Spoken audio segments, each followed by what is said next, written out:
In this video, we're going to walk through our Plan From feature.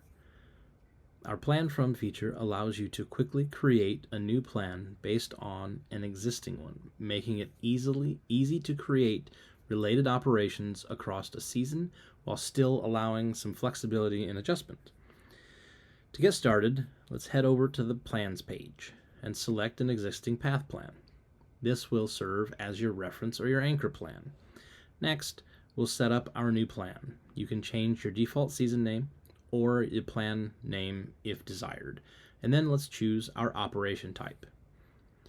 If you've saved equipment to the selected operation type, you can choose one of those pieces of equipment from the drop-down list, or simply enter a desired swath width manually without selecting a piece of equipment.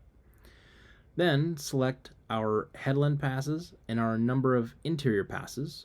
Once that's set, if you'd like, you can save the plan without any additional adjustments by clicking Save.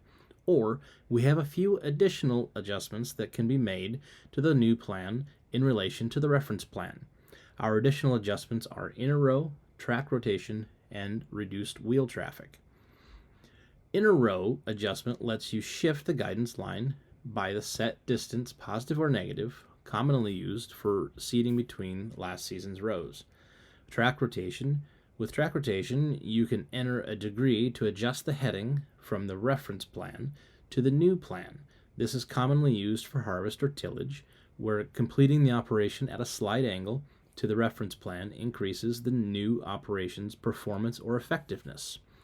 Our reduced wheel traffic calculates and compares wheel traffic area from both the reference plan and the new based on the provided equipment information, then creates a new track alignment for the new plan to minimize wheel traffic area in the field. This reduces soil compaction even if your equipment widths are not proportional or line up exactly.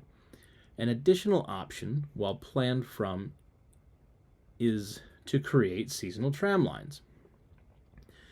The option to create seasonal tramlines will create a new boundary with the wheel tracks from the reference plan clipped out. When you load the boundary during seeding, your section control automatically shuts off as it enters the tramline zones. Often, a slight rotation is added to the plan to increase the performance of the section control system throughout the field. Using tramlines helps to reduce the amount of crop that will be seeded that is going to be trampled by the subsequent application events.